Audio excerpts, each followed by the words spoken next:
Vendredi 29 juin 2012 à Marseille. Chantal est inquiète. Depuis 2 jours, elle est sans nouvelles de sa mère, Marina Ciampi, âgée de 52 ans.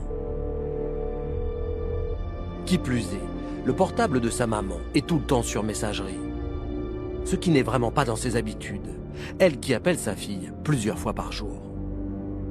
Elle essaye de téléphoner à des amis, à des proches pour savoir s'ils ont eu des nouvelles. Manifestement, personne n'en a. Et donc, elle va sur place, la porte est close, elle n'arrive pas à rentrer. C'est là où, effectivement, elle s'inquiète vraiment. Est-ce qu'il y a eu un malaise? Est-ce qu'il lui est arrivé quelque chose? Elle demande aux pompiers de venir. À 14 h, les pompiers se rendent sur place et tentent par tous les moyens d'appeler Marina Ciampi. Sans résultat. Ils décident alors de pénétrer dans l'appartement, en passant par la fenêtre de la cuisine. Les pompiers, comme toujours, ils sont toujours prudents quand ils rentrent, ils ne savent pas ce qui se passe. Ils regardent une pièce, ils regardent l'autre, et ils voient effectivement dans une pièce qui est sombre, même si c'est dans la journée, parce que les volets sont fermés, parce que tout est fermé. Ils voient un corps qui est dans une situation pas normale. On retrouve une femme qui est allongée sur son lit, qui a un sac plastique sur la tête, qui a un cordon de fil électrique qui est rattaché à un sèche-cheveux autour du cou. La victime gît sur le dos, entièrement nue. Les pompiers se retrouvent face à une scène particulièrement macabre. Ils vont refuser d'ailleurs à sa fille de venir voir le corps. Ils vont lui dire « Ne rentrez pas, madame, c'est trop difficile, ne rentrez pas. » Et c'est son mari à elle, donc le beau-fils de la décédée, qui va reconnaître sa belle-mère. La brigade criminelle de la police judiciaire de Marseille est saisie. Les enquêteurs se rendent immédiatement sur place, accompagnés de techniciens de scène de crime et d'un médecin légiste. La découverte de cadavres est relativement atypique. C'est-à-dire qu'il n'y a pas de traces de violence, il n'y a pas déjà d'effraction dans l'appartement. La porte n'a pas été forcée, ni les fenêtres, etc. Il n'y a aucune trace d'effraction. Meurtre ou suicide? À cet instant, les enquêteurs envisagent les 2 scénarios. On n'arrive pas bien à savoir d'entrée ce qui s'est passé, quoi. Et ce qui fait que, même chez nous, certains ne croient pas à l'homicide, mais plutôt peut-être une espèce de suicide un peu mis en scène. Il arrive parfois que certaines personnes utilisent des moyens assez alambiqués pour obtenir leur propre décès. Il arrive que des auteurs d'homicides tentent de camoufler leur homicide en suicide. Et lorsqu'il y a une multiplication d'éléments sur le corps, comme un sac plastique, plus un lien qui aurait pu servir à une strangulation, tous ces éléments vont obliger le service d'enquête à émettre plusieurs hypothèses. Mais un autre élément va intriguer les policiers. Le poignet gauche de la victime est profondément entaillé, ce qui a occasionné une importante perte de sang. Pour le médecin légiste Bernard Marc, ce type de blessure est toujours un indice intéressant. Les lacérations, les automutilations peuvent se voir dans des gestes suicidaires.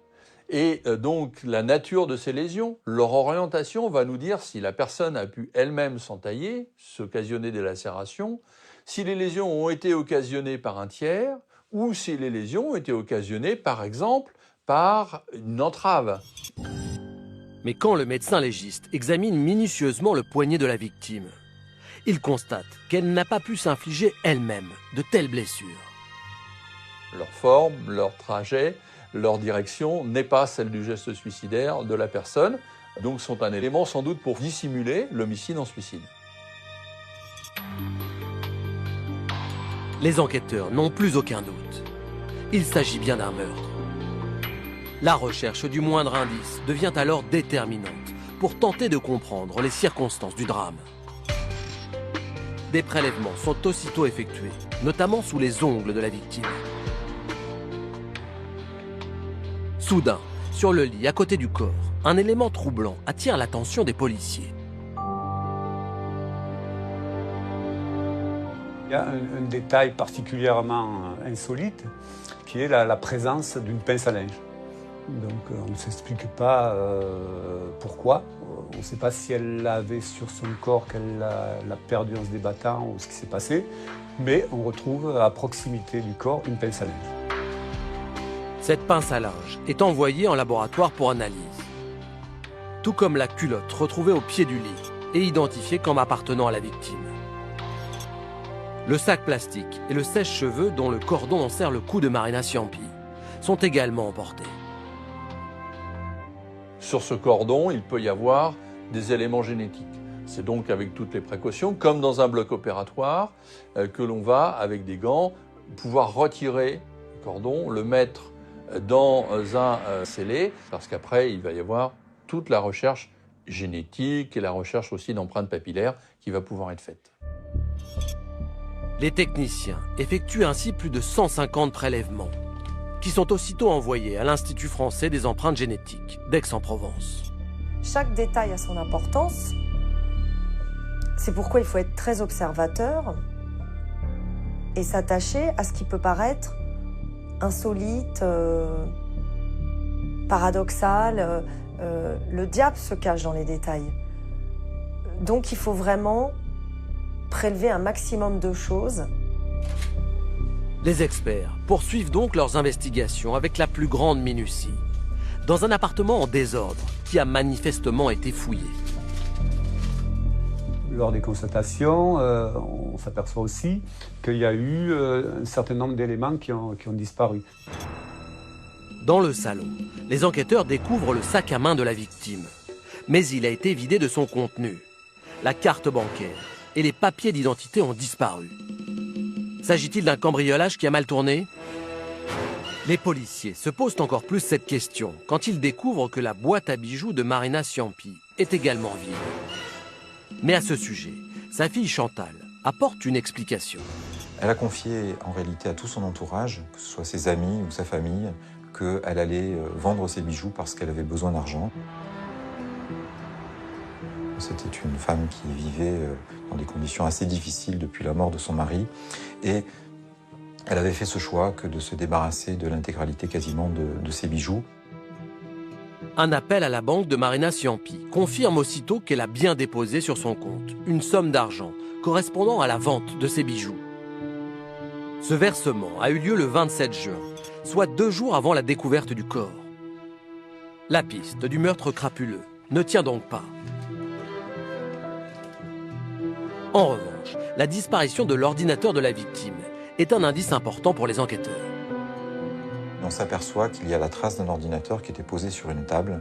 C'est les nappes qui laissent une trace des pieds de l'ordinateur. Donc on sait qu'il y a un clavier, il y a une souris, mais il n'y a plus d'unité centrale. On sait que l'unité centrale a disparu. Si l'ordinateur de la victime est manquant, on ne peut pas s'empêcher de penser que l'auteur sait que dans cet ordinateur, il y a des moyens de remonter jusqu'à lui. En attendant, le corps de Marina Ciampi est transporté à l'Institut médico-légal de Marseille pour y être autopsié. L'autopsie va répondre à plusieurs éléments. Elle va répondre à la recherche de lésions. Quelle est la lésion mortelle? Est-ce que c'est la suffocation? Est-ce que c'est la strangulation? La suffocation par le sac? La strangulation par le lien? Est-ce que c'est l'action conjuguée des deux? Avec également, au moment de l'autopsie, la recherche de violences sexuelles. Au cours des premières constatations sur la scène de crime, le médecin légiste avait relevé des lésions sur les parties intimes de la victime. Or, ces lésions n'apparaissent plus au moment de l'autopsie. Mais ce paradoxe s'explique scientifiquement. Les premières zones qui vont être dégradées par la putréfaction vont être souvent les zones muqueuses, au niveau anal ou au niveau vaginal. Et à ces endroits-là, les constatations qui peuvent être faites au moment de la levée du corps peuvent parfois, si la putréfaction est survenue, être gênés par cette putréfaction parce que des petits éléments, des petites lésions vont avoir disparu. Dans ces conditions, le médecin légiste est dans l'incapacité de dire si la victime a été violée ou pas. Reste à déterminer les causes du décès. L'autopsie va particulièrement pointer des lésions de strangulation par le lien qui ont été très fortes et qui ont réussi à casser les cornes de l'ossioïde, qui indiquent bien une traction qui a été exercée, aggravée par le fait que la personne, ne pouvant quasiment plus respirer, ne pouvait même plus le faire puisqu'elle était privée d'air par le sac. Il y a eu donc volonté de l'auteur d'arriver absolument au décès de la victime puisqu'il multiplie à la fois une méthode pour obtenir une suffocation de la victime et une strangulation pour obtenir au plus vite le décès de sa victime. Dans ses conclusions, le légiste parvient à cerner la date de la mort. Selon lui, Marina Ciampi est décédée entre le 27 juin au soir et le lendemain matin. Et elle a été tuée dans des conditions particulièrement atroces. L'asphyxie est une mort extrêmement violente, au point que les codes de la Marine royale faisaient que, selon les crimes, soit on jetait le pendu du haut du grand mât et il se cassait les vertèbres, soit on le pendait haut et court de manière à le faire souffrir. Et donc dès cette période, on savait qu'il y avait une façon terrible d'organiser une agonie. La suffocation, la strangulation sont des moyens de décès très violents. L'étude des appels téléphoniques de la victime et l'audition de ses proches apportent une autre information. Le 27 juin, Marina Ciampi a reçu un dernier appel à 18h41. Ensuite, plus aucun signe de vie de sa part.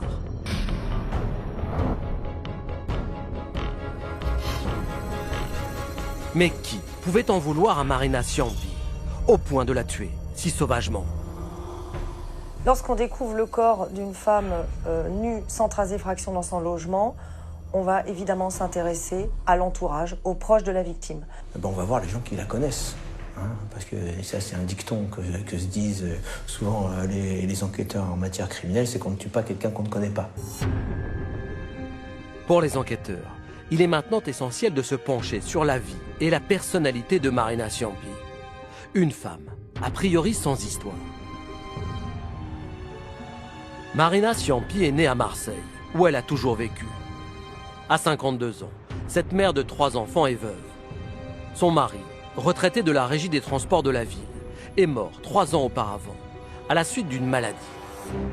C'est une femme seule. C'est une femme qui a eu sa vie, qui est relativement jeune d'ailleurs, qui est un peu dans une détresse. Elle n'a plus de compagnon, la solitude, l'âge, tout ça vous amène à imaginer qu'on peut peut-être faire une rencontre qui va rééclairer votre vie. Je veux dire, elle peut y croire. Bon, c'est pas un personnage qui est désagréable, enfin physiquement, elle a son âge, mais elle existe.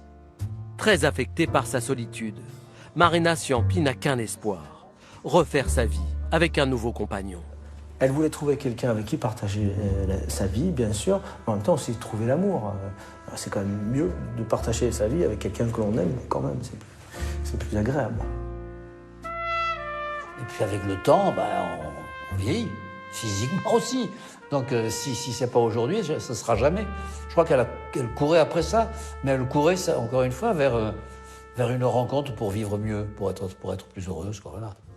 Donc depuis 1 an, elle s'était inscrite sur un site de rencontre.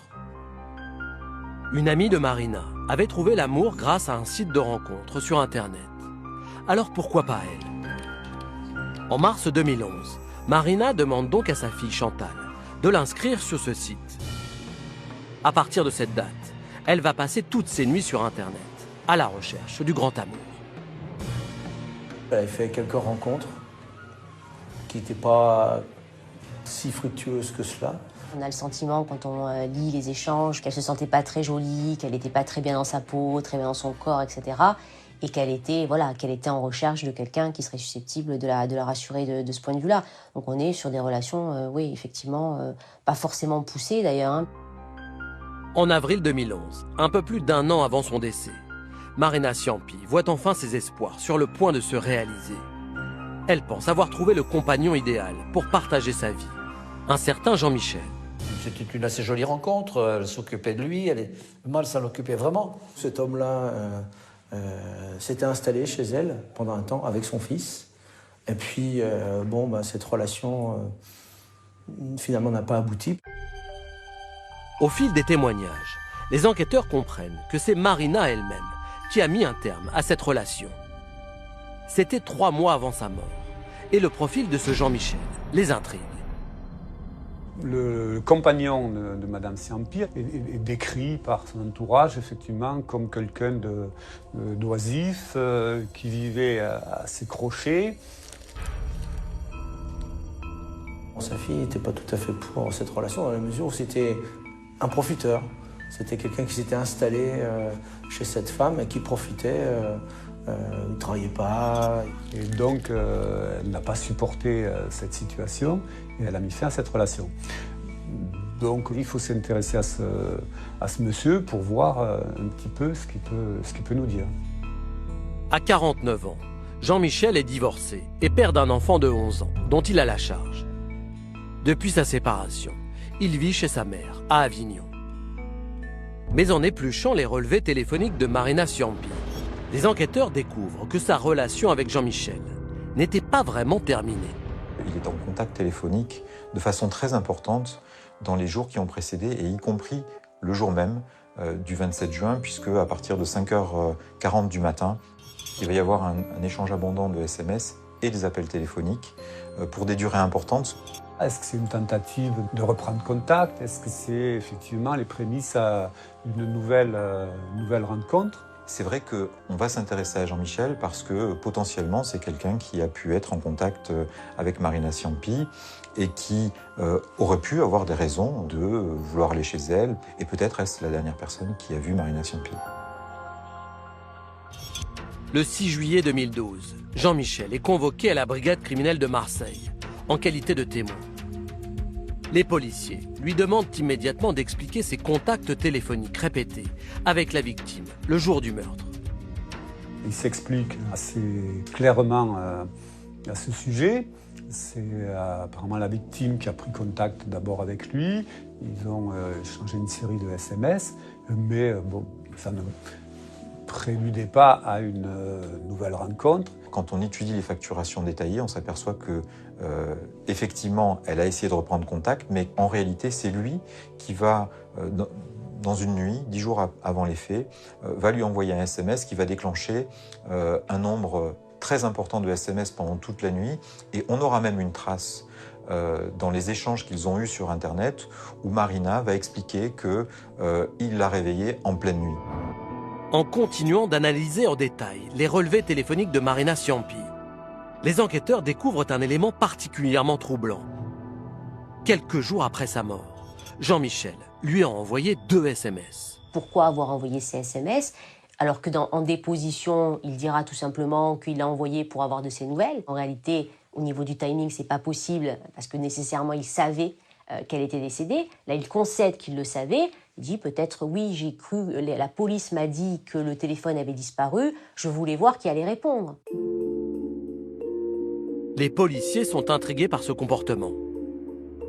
Dans le même temps, ils reçoivent les résultats des analyses ADN, qui livrent un élément extrêmement troublant. L'empreinte génétique de Jean-Michel, prélevée au début de son audition, est la même que celle qui a été retrouvée sur la scène de crime. On retrouve les traces de son ADN sur le cordon du sèche-cheveux et qui a servi à étrangler la victime. Jean-Michel va dire effectivement que c'est pas anormal qu'on retrouve son ADN sur cet élément-là, puisqu'après tout, il a vécu dans cet appartement et qu'il a pu manipuler cet élément. C'est vrai, il n'empêche que c'est un indice fort parce que c'est le seul ADN masculin que l'on retrouve sur ce câble, c'est celui de Jean-Michel. Jean-Michel affirme ne pas être retourné dans l'appartement de Marina Ciampi depuis 3 mois. Pour Marie-Gaëlle Lepajolec, experte à l'Institut génétique de Nantes-Atlantique, retrouver une trace ADN après plusieurs mois n'est pas surprenant. On ne peut pas dater le dépôt d'ADN. On ne sait pas, quand on trouve une trace d'ADN sur une scène de crime, depuis combien de temps elle est là. Si la conservation est correcte, l'ADN reste sur l'objet sans être dégradé et peut être détecté des semaines, des mois, voire des années après. Ça peut paraître à beaucoup de gens bizarre. Je ne connais pas beaucoup de gens qui nettoient tous les jours le cordon du sèche-cheveux avec un tampon alcoolisé. Franchement, c'est pas extraordinaire. Les enquêteurs ne peuvent donc tirer aucune conclusion définitive quant à la présence de Jean-Michel le jour du drame. Le fait de trouver l'ADN de quelqu'un dans un appartement, ça veut dire qu'il a été présent à un moment donné dans cet appartement. Ça ne veut pas dire forcément qu'il est l'auteur d'un homicide qui a été commis dans cet appartement. Après, tout ça doit être apprécié en fonction de la localisation de l'ADN. Lorsque c'est sous les ongles de la victime, ça devient plus probant, c'est qu'il y a eu un contact intime avec la victime, qui a peut-être même, c'est lorsqu'elle s'est défendue, a griffé un peu son agresseur. Justement, l'analyse des prélèvements effectués sous les ongles de la victime révèle une trace ADN masculine. Mais cette empreinte génétique n'est pas celle de Jean-Michel. Qui plus est, ce dernier n'était pas à Marseille au moment du meurtre. Son téléphone a borné. Et il a borné près de là où il logeait, chez sa mère, à Avignon. Il n'y avait pas de discussion possible. C'est vrai que la téléphonie, maintenant, on laisse des traces. Et c'est vrai que dans les enquêtes en général et criminelles en particulier, ce que font les enquêteurs, c'est que tout de suite, ils vont sur la téléphonie. Et là, la téléphonie a parlé en faveur de Jean-Michel. La localisation de son téléphone portable confirme ainsi que Jean-Michel était à Avignon au moment des faits, entre le 27 juin au soir et le 28 au matin. Le suspect est donc mis hors de cause. Les enquêteurs décident de continuer à explorer la piste amoureuse. Ils ont la conviction que le site de rencontre sur lequel Marina Ciampi était inscrite pourrait leur rapporter la clé du mystère. D'autant que quelques jours avant sa mort, la victime avait demandé à sa fille de la désinscrire du site. Les enquêteurs, dès qu'ils se rendent compte qu'effectivement la victime a écrit à sa fille pour demander de se désinscrire, vont immédiatement penser qu'elle est inquiète et qu'elle veut absolument couper les ponts avec un individu éventuellement qui serait sur ces sites. Une réquisition est adressée au site de rencontre pour obtenir tous les détails du profil de Marina Ciampi, et en particulier l'accès à sa messagerie. Quand ils reçoivent ces données, les enquêteurs découvrent que dans les semaines précédant le meurtre, la victime a eu de longs échanges avec un certain Clément. Cette rencontre est confirmée par des amis qui disent que la victime a eu des contacts avec un autre homme plus jeune avec lequel elle a eu une relation. Une amie de la victime, Patricia, confirme que Marina avait rendez-vous avec cet homme, de 28 ans son cadet. Et elle précise que cette rencontre était fixée 5 jours seulement avant le meurtre. Donc Marina, après cette rencontre et cette relation, décide de ne pas donner suite. 2 jours après, elle envoie un texto à Clément pour lui dire c'est pas la peine qu'ils se revoient. Marina se rend compte que ce jeune homme est vraiment trop jeune pour elle. Évidemment, elle était attirée. Et puis, je ne sais pas, dans son imaginaire, peut-être qu'il y avait un coup de foudre entre un homme très jeune et une femme beaucoup plus âgée. Mais elle s'est bien rendue compte que ce coup de foudre n'a pas eu lieu. Donc, elle en tire très vite les conséquences. Elle ne souhaite pas donner suite. La personne évincée a pu concevoir de l'ombrage et se venger de cette façon. Ce qui justifie encore l'audition de cette personne. Clément est donc aussitôt entendu. Et le jeune homme de 24 ans confirme sa présence au domicile de la victime le 20 juin, une semaine avant le meurtre. Et là, il va expliquer qu'effectivement, il a rencontré Marina Ciampi, qu'il devait rencontrer à l'extérieur de son domicile. Donc, semble-t-il, c'est que Marina Ciampi était assez méfiante et ne voulait pas emmener directement quelqu'un chez elle. Mais le courant a dû passer et elle l'a finalement emmené à son domicile. où ils ont eu ensemble une relation intime. Mais selon les confidences de Marina à son amie Patricia, le jeune homme aurait eu un comportement bizarre au cours de ce rendez-vous amoureux. Ce jeune homme va manipuler l'ordinateur de façon très étrange. C'est ce que Marina Ciampi va dire à ses amis. Donc ça pourrait valider la disparition de l'unité centrale pour camoufler un éventuel trafic sur cet ordinateur. Et également, il va lui poser des questions insistantes sur les bijoux qu'elle peut détenir à la maison, et même il va lui parler d'un bijou particulier, une chaîne en or tressé d'une valeur importante. Donc c'est quand même un comportement très curieux, d'autant plus qu'il va lui demander où elle cache ses bijoux. Donc la question est posée à Clément, qui s'explique relativement facilement en disant que oui, effectivement, il s'est intéressé à ce bijou parce que sa mère avait pratiquement le même, et donc il a posé des questions à ce sujet uniquement par curiosité et un esprit de convoitise envers cet objet. Les explications de Clément sur son étrange comportement chez Marina Ciampi sont loin de convaincre les enquêteurs. Au même moment, les résultats de nouvelles expertises leur parviennent concernant des prélèvements effectués sur la scène de crime. Une trace ADN a été découverte sur le robinet de la salle de bain et sur le drap de la victime. Après comparaison, l'identification est formelle. Il s'agit de l'ADN de Clément. Mais avant même d'être informé de cette découverte, le jeune homme décrit en détail aux enquêteurs tout ce qu'il a pu toucher dans l'appartement. Il s'explique même avant qu'on lui demande sur ce qu'il a fait. Donc il dit effectivement, après il est allé se laver le nez, il est allé à la salle de bain. Et donc on retrouve effectivement son ADN à la salle de bain. Exactement comme il l'a dit. Donc le déroulement des faits qu'il indique semble validé par les constatations sur place. Bon, on comprend bien que Marina Ciampi, c'est quelqu'un qui était pas hyper ordonné. Manifestement, ses draps ou son linge n'étaient pas changés de façon très fréquente. Donc, il est tout à fait envisageable que l'ADN de Clément soit présent depuis 10 jours dans la chambre de Marina Ciampi, sans que cela veuille dire que Clément est revenu après les 10 jours. Autre élément essentiel, l'ADN retrouvé sous les ongles de la victime n'est pas celui de Clément. La piste se referme complètement quand les enquêteurs vérifient l'alibi du jeune homme. Le soir du meurtre, Clément affirme avoir passé la soirée chez une amie. La géolocalisation de son téléphone, qui borne à Martigues à 40 km de Marseille, confirme ses déclarations. Clément est donc écarté de la liste des suspects. Toujours persuadé que la piste sentimentale est la clé de cette affaire, les enquêteurs continuent d'éplucher tous les contacts de Marina Ciampi sur le site de rencontre où elle s'était inscrite. Puis ils vont découvrir qu'il y a un certain Cruchot qui est entré en relation avec elle. Il y a eu beaucoup d'échanges par chat entre Marina et le Cruchot en question.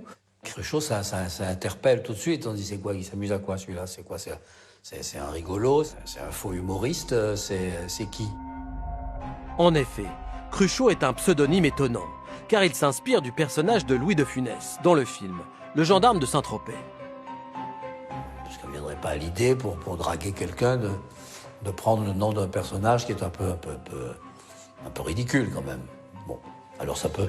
C'est vrai que le côté pas idiot, c'est que le sourire qui est transmis par ce pseudonyme, c'est pas un sourire inquiétant.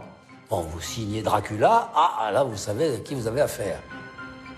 Les enquêteurs obtiennent les détails du profil internet de Cruchot, ainsi que 4 photographies de lui, en tenue de gendarme. Ils ont le visage de cet homme, mais pour l'instant, il leur est impossible de l'identifier. Toutes ces conversations avec la victime sur le site de rencontre sont alors minutieusement épluchées. Il commence à avoir un dialogue qui, assez rapidement, va s'avérer être très virtuellement, mais très chaud, entre guillemets. Lui cherche à la rencontrer, et il cherche à passer du virtuel au réel. Elle, pour l'instant, elle ne souhaite pas entrer en relation avec cet homme-là. Il est insistant, et elle refuse. Mais dans des messages échangés quelques jours avant le crime, ce jeu de séduction de la part du mystérieux Cruchot prend soudain une tournure étonnante. On retrouve Marina Ciampi avec un sac plastique sur la tête et dans une des conversations sur le site internet, Marina, qui ne se trouve pas belle, lui dit que quand ils vont se rencontrer, elle va être obligée de se mettre un sac sur la tête. C'est un élément de plus dans la tête des enquêteurs. Forcément, c'est quelque chose qui peut interpeller. Autre élément troublant, les enquêteurs découvrent que Marina a finalement accepté de rencontrer Cruchot. Et leur rendez-vous est fixé au 27 juin, le jour du meurtre. Cette date du 27, elle est quand même pas anodine puisque c'est ce jour-là qu'elle donnera son dernier signe de vie. Donc évidemment que ça va interpeller les services enquêteurs. En poursuivant la lecture des échanges sur la messagerie, les policiers découvrent que Marina Ciampi a finalement annulé ce rendez-vous, 2 jours avant la date prévue. Elle explique qu'en fait, elle a renoué avec le fameux Jean-Michel qu'elle dit aimer et pour lequel, effectivement, elle dit avoir des sentiments et qu'elle souhaite, effectivement, ne plus avoir de relation avec d'autres personnes que lui. Malgré tout, les enquêteurs souhaitent en savoir davantage sur celui qui se fait appeler Cruchot. Pour l'identifier, ils ont une piste simple. Sur la messagerie du site de rencontre, l'inconnu a laissé son numéro de téléphone à Marina. Malheureusement, en contactant l'opérateur téléphonique, les policiers découvrent que le numéro correspond à une carte prépayée. Et la personne qui a acheté cette carte téléphonique ne s'est pas enregistrée. Il y a quelques années, c'était surtout des clients qui ne voulaient pas s'engager avec un abonnement, qui prenaient des cartes donc prépayées et qui rechargeaient au fur et à mesure des besoins. En matière criminelle, c'est une méthode assez intéressante puisque les individus le matin peuvent acheter la carte prépayée, l'utiliser pendant la journée et ne pas se faire repérer et jeter la carte et le téléphone une fois leur action terminée. C'est peut-être le signe que c'est quelqu'un qui est une sorte de prédateur, puisque l'on imagine que ça peut être un prédateur dont le seul objectif, c'est de ne pas laisser de traces de sa personne, et donc qui va utiliser sciemment une carte téléphonique prépayée anonyme pour qu'on ne puisse pas remonter jusqu'à lui. À toutes fins utiles, les enquêteurs analysent la facture détaillée de ce numéro de téléphone. Et ce qu'ils découvrent est très intéressant.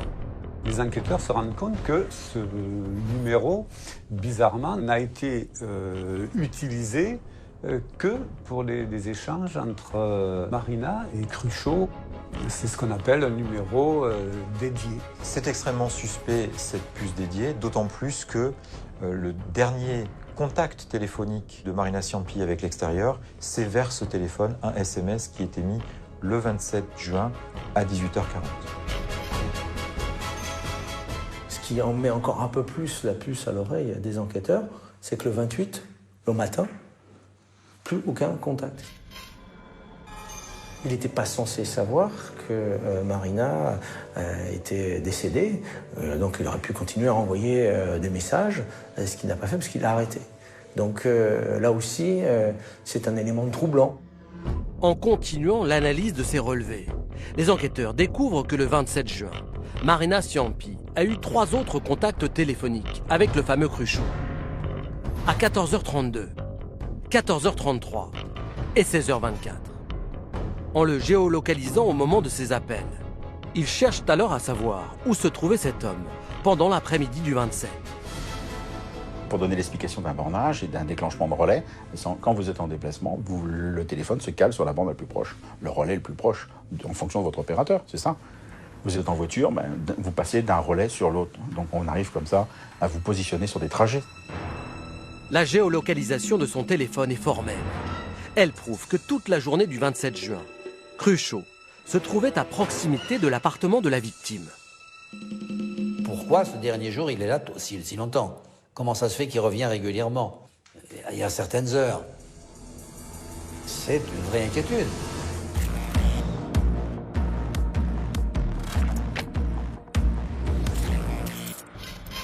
Pour les enquêteurs, la priorité est désormais d'identifier celui qui se cache derrière le pseudonyme de Cruchot. Grâce à des investigations minutieuses, ils découvrent qu'une autre puce a été insérée dans le téléphone de l'inconnu. La deuxième carte SIM porte un numéro de téléphone. À partir de ce nouveau numéro de téléphone, ils peuvent avoir toute l'identité du client qui a pris un abonnement chez cet opérateur. Le propriétaire de cette ligne téléphonique est un certain Kader A, un homme jusqu'ici inconnu des services de police. Finalement, ils vont découvrir que ce garçon est donc un gendarme réserviste qui a fait son service militaire dans l'armée de terre, qui est désormais employé à la ville de Marseille au service de la sécurité civile. On détermine qu'il vit en concubinage, qu'il a 2 enfants.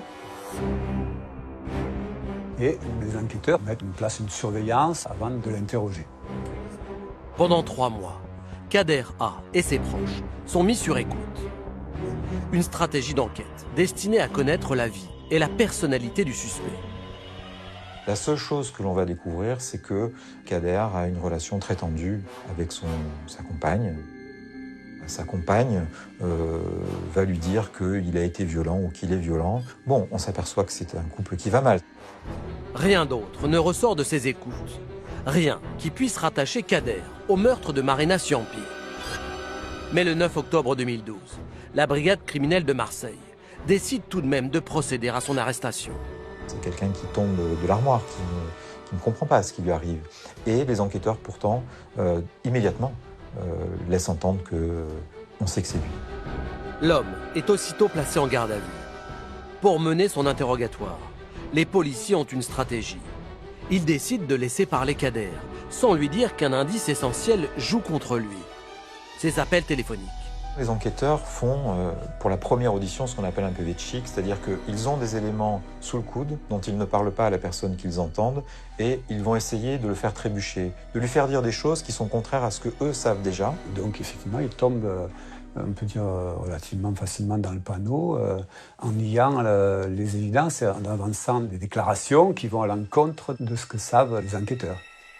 En effet, Kader affirme qu'il ne connaît pas Marina Ciampi et donc qu'il ne l'a jamais contacté par téléphone. Après plusieurs heures de garde à vue, le suspect est confronté aux éléments qui contredisent ses allégations. Aussitôt, il change de version. Kader va reconnaître, au final, qu'il a effectivement eu des conversations téléphoniques avec Marina Ciampi et il va finir par reconnaître qu'il avait effectivement un téléphone qui était dédié à cette relation avec Marina Ciampi. Les policiers interrogent alors Kader sur son emploi du temps le jour du meurtre. Ils lui demandent d'expliquer la géolocalisation permanente de son téléphone, près de l'appartement de la victime. Il avait pris sa demi-journée et il était effectivement dans l'environnement, en tout cas, de Marina. Il explique que lui, dans un premier temps, il avait espéré rencontrer Marina Ciampi et qu'ensuite, parce que c'est le même secteur, il est allé dans un magasin de bricolage et ensuite il est parti sur son lieu de travail. Pourtant, les enquêteurs ne retrouvent aucune trace du passage de Kader dans ce magasin. Ses collègues de travail sont alors auditionnés. Ils apprennent aux policiers que Kader est quelqu'un d'extrêmement ponctuel. Mais bizarrement, le jour du meurtre, alors qu'il devait prendre son service à 19h, tous ses collègues se souviennent qu'il est arrivé avec 15 minutes de retard. Un retard qui pourrait coïncider avec le fait que Marina Ciampi n'a plus donné aucun signe de vie à partir de 18h48. Dire qu'elle est morte à telle heure, à telle minute, personne n'est capable de vous le dire. Mais manifestement, c'est quand même début de soirée. Alors à quelle heure exacte, tout le monde cherche. Mais c'est à ce moment-là. Et que de toute façon, là, à quelques minutes près, il était là. Mais selon l'avocat du suspect, ce retard d'un quart d'heure ne donnait pas à Kader suffisamment de temps pour commettre le crime et le mettre en scène. À partir de 19h13, il est sur son lieu de travail. Ensuite, il va partir en mission dans le cadre de son travail dans le centre-ville de Marseille où il est présent. Ensuite, il va rentrer à nouveau sur son lieu de travail où on sait qu'il est présent et il va être à nouveau présent à 6h30 du matin. Il est vu par un collègue et à 6h38, son téléphone va borner sur son lieu de travail. Kader est rentré de mission à 23h45 avant de passer la nuit dans sa chambre de service à la protection civile. Donc, personne ne l'a vu pendant près de 7 heures. Pour les enquêteurs, c'est durant ce laps de temps qu'il aurait pu revenir chez la victime et la tuer. Son alibi, il est pas béton. Quand il est dans sa chambre, on ne pointe pas, il n'y a rien qui est pointé. Donc, vous pouvez vaquer, hein, vous pouvez vaquer dans la soirée, hein, si vous voulez. Une fois que vous avez fait une partie du service, vous pouvez filer. Malgré tout, Kader nie toute implication dans ce meurtre. Mais quand les experts comparent son ADN à celui qui a été retrouvé sous les ongles de la victime, le résultat est sans appel. Il s'agit bien de la même empreinte génétique. La présence de son ADN sous les ongles, elle-même l'a ou griffé, ou maintenu, ou ils ont eu un échange cellulaire tel que pas mal de cellules sont venues se réfugier sous ses ongles à elle. Il y a un échange là. Vous pouvez pas. Moi je vous serre la main, j'ai pas votre ADN sous mes ongles. Kader A est plus que jamais le suspect numéro 1. Mais l'homme continue de nier et fournit une explication. Il avoue s'être rendu au domicile de Marina Ciampi 3 jours avant le meurtre. La quinquagénaire lui aurait alors fait des avances très appuyées, à tel point qu'il se serait défendu. C'est là, dit-il, qu'elle aurait été un petit peu entreprenante, qu'au départ, ça ne l'avait pas trop dérangée, puis qu'à un moment donné, le fait qu'elle soit, elle, entreprenante, l'a complètement bloquée. Et que du coup, il est parti. Les enquêteurs ne sont pas convaincus par les dénégations de Kader. Et d'autres résultats d'analyse vont venir renforcer leur conviction que l'homme leur ment. Il s'avère que son empreinte ADN apparaît à 2 autres endroits déterminants. Sur la culotte de la victime, retrouvée au pied du lit, et sur le drap, à proximité du corps. Mais rien ne vient éclairer un possible mobile, à moins que l'explication ne soit à rechercher dans la personnalité du suspect. Pour tenter de cerner la psychologie de Kader A, les enquêteurs vont d'abord s'appuyer sur les observations qu'ils ont pu faire au cours de leurs différentes perquisitions, et notamment dans la chambre qu'il occupe, dans les bâtiments de la protection civile. C'est mal tenu, c'est très sale, c'est pas propre, pas net. A priori, quelqu'un qui est dans la sécurité, c'est quelqu'un qui est posé, qui sait ce qu'il fait, qui a des règles de vie. Je mets mes objets dans un ordre déterminé. Là, c'est pas ça, on n'est pas dans ce même truc. Quelque chose qui cloche. Ils ont découvert des trucs assez hallucinants, quoi, avec des bocaux, avec de l'urine dedans. C'est quelqu'un d'assez bizarre, quoi. Je veux dire, quand on est enquêteur, quand on trouve un truc comme ça, c'est vrai qu'on est un peu surpris. Le fait de trouver ces fameuses 3 bouteilles d'urine dans la petite chambre, là, au service de sécurité, c'est vrai que c'est curieux, qu'est-ce que c'est? Bon, est-ce que ça veut dire qu'ils ne se lèvent pas la nuit pour aller pisser quelque part? Pardonnez-moi l'expression. C'est possible. Mais pourquoi la conservation? Ça éclaire un côté de la psychologie de la personne. Lors de cette perquisition, les enquêteurs ont saisi 2 téléphones portables, une clé USB et un ordinateur. En les analysant, les experts de la police scientifique y découvrent une collection de plus de 40 000 photos à caractère pornographique. Le sentiment qu'ont les enquêteurs est confirmé par les collègues de travail, notamment son chef d'équipe qui dit que c'est quelqu'un à la double personnalité. C'est-à-dire c'est un peu le docteur Jekyll et Mr Hyde. Voilà, d'un côté, il a une petite vie tranquille, de l'autre côté, c'est un peu le diable, quoi. Il va sur les sites de rencontres. Je pense que c'est quelqu'un qui doit avoir une sexualité assez débordante, peut-être. Pour mieux comprendre qui est réellement Kader, les enquêteurs vont interroger ses proches et ses collègues. Et tous le présentent sous le même jour. Kader est décrit comme quelqu'un de très discret, de relativement secret, même parfois un petit peu mystérieux. Il ne raconte pas forcément sa vie, il travaille depuis des années dans le même service et effectivement les gens ne savent pas forcément précisément ni où il habite, ni ce qu'il fait. Plus qu'introverti et discret, Kader apparaît même comme quelqu'un de secret, voire de totalement hermétique. À tel point que ses propres parents ignoraient jusque-là qu'il était en couple et père de 2 enfants. C'est quelqu'un qui a cloisonné sa vie familiale entre ses parents, c'est-à-dire ses sœurs, sa mère, son père. Ses parents sont séparés, et sa vie familiale intime avec sa compagne et ses enfants. La propre famille de Kader ne connaît pas les enfants. Il a de ce côté-là une vie très secrète et très cloisonnée. Pour l'expert psychiatre Serge Bornstein, un tel comportement n'a rien de paradoxal. Au contraire, il pourrait même être volontaire. Ils essaient d'être le plus ordinaire, le plus banal, d'être un individu relativement soumis aux règles de la société, pour des personnes sans aspérité sociale. Et ils jouent vraiment l'homme intégré. Et ce secret leur permet de commettre des exactions de temps en temps. Le faisceau d'indices est suffisant. Kader est mis en examen pour assassinat avec acte de torture et de barbarie. Il est aussitôt écroué à la prison des Baumettes, à Marseille.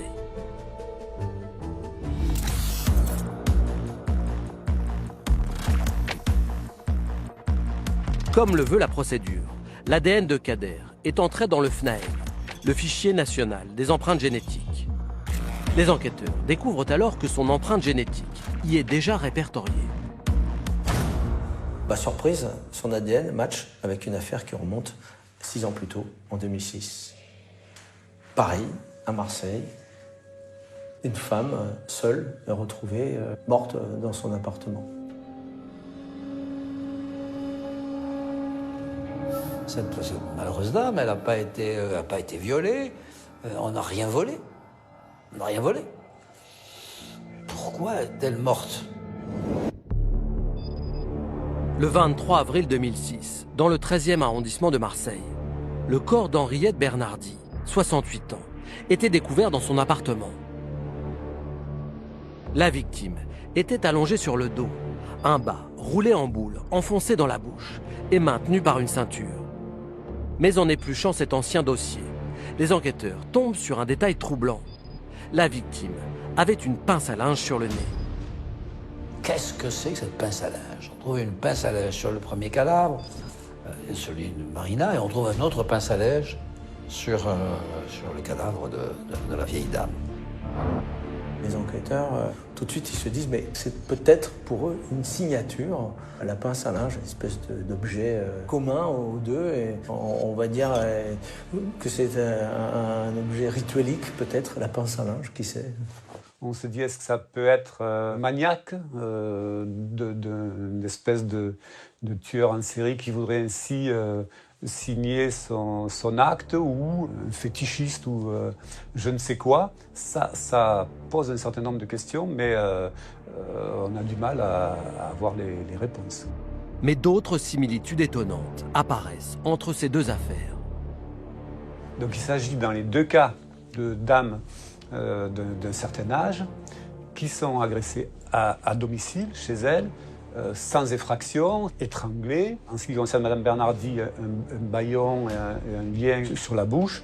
Pour Mme Ciampi, un sac sur la tête aussi qui l'immobilise. Jamais résolue, l'enquête sur la mort d'Henriette Bernardi avait été clôturée par un non-lieu en 2009. On a le sentiment qu'il y a un meurtrier qui est dehors et qui peut récidiver éventuellement. Ça reste extrêmement frustrant pour un enquêteur. Suite à ce nouveau rebondissement, l'affaire Henriette Bernardi est aussitôt rouverte. Les policiers relisent toutes les pièces du dossier, mais à aucun moment le nom de Kader n'apparaît. Ils se penchent alors sur le jour du meurtre, estimé entre le 22 et le 23 février 2006, et cherchent à déterminer où était Kader à ce moment-là. Les enquêteurs ont pu établir que Kader, en tant que fonctionnaire de la ville de Marseille, procédait régulièrement à des opérations de recensement. Et donc l'opération de recensement, ça nécessite d'aller au domicile, de donner des feuilles à remplir, et on a pu établir que Kader, justement, en février 2006, procédait au recensement dans le bâtiment d'Henriette Bernardi. Et lui seul a fait tout le bâtiment de la victime. Kader est à nouveau placé en garde à vue le 27 mars 2013. Les enquêteurs découvrent alors que, comme dans l'affaire Marina Ciampi, l'ADN qui a été retrouvé 7 ans plus tôt sous les ongles d'Henriette Bernardi est aussi celui de Kader. Mais là encore, l'homme apporte une explication. À ce moment-là, pof, il a une justification qu'il avance et qui dit « Lorsque je procédais au recensement dans cet immeuble, j'ai été agressé et donc Madame Bernardi m'a ouvert pour me soigner et c'est peut-être certainement comme ça que mon ADN a pu se retrouver sous ses ongles. » Mais je vois pas pourquoi cette brave dame aurait fait rentrer quelqu'un. Il aurait fait rentrer quelqu'un qui aurait crié dans sa porte qu'il a été attaqué, qu'il aurait subi des trucs. Je pense que son premier réflexe aurait été de téléphoner à la police et certainement pas de le faire rentrer. Pour les policiers, l'explication de Kader n'est pas crédible. Il vérifie tout de même ses propos auprès de ses employeurs de l'époque. Mais personne n'a eu vent d'une quelconque agression. Je n'en ai pas parlé, effectivement, c'est surprenant. En général, quand on est fonctionnaire, on en réfère à son supérieur, ne serait-ce que parce qu'on est blessé, il faut aller, ça rentre dans le cadre de l'accident du travail, donc normalement il faut faire une déclaration.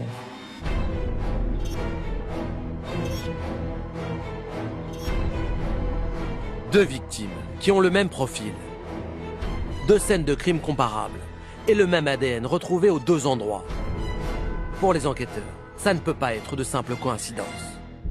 Le fait que l'ADN de Kader se retrouvait sur une autre scène de crime, évidemment que pour les enquêteurs, c'est quelque chose d'assez incroyable. Et on se dit, on peut penser effectivement qu'on est face à un tueur en série ou quelqu'un qui aurait commis de nombreux meurtres. Mais c'est surtout la présence mystérieuse de la pince à linge sur les deux scènes de crime qui intrigue les enquêteurs. D'autant que cet indice ne comporte aucune trace ADN. Chez Madame Bernardi, la pince à linge lui insère les narines. Chez Madame Ciampi, la pince à linge est à côté. On ne sait pas si elle l'avait sur son corps, qu'elle l'a perdue en se débattant ou ce qui s'est passé. La brigade criminelle de Marseille vérifie alors si d'autres affaires non résolues présentent des similitudes avec ces deux meurtres. Mais ces recherches ne donnent rien. Alors c'est vrai qu'un tueur en série, en général, il agit de manière plus régulière dans le temps. Là, il y a 6 ans entre les deux affaires. Mais il n'empêche qu'ils l'ont peut-être arrêté avant qu'il continue. J'ai la faiblesse de penser qu'effectivement, les enquêteurs, la police, en intervenant, a stoppé une série qui démarrait. Les possibilités ouvertes par Internet maintenant laissent un certain nombre de pervers des facilités pour rencontrer des proies. Donc la série aurait pu être effectivement plus longue. Déjà mis en examen pour l'assassinat de Marina Ciampi, Kader A est également poursuivi pour le meurtre d'Henriette Bernardi. Dans cette affaire, l'analyse des indices a ainsi permis de résoudre non pas un, mais 2 meurtres. Même si Kader, lui, n'a avoué aucun des deux. Rares sont ceux qui avouent vraiment. Alors lui, je pense qu'il fait partie de la catégorie de ceux qui n'avouent jamais. Maintenant, effectivement, quand on n'avoue jamais, eh ben, il y a un doute. Et là, en l'occurrence, Kader cultive le doute. Il faut accepter cette part de flou. Et c'est vrai que c'est souvent assez frustrant, notamment pour les familles des victimes, de ne pas savoir exactement ce qui s'est passé et comment ça s'est passé.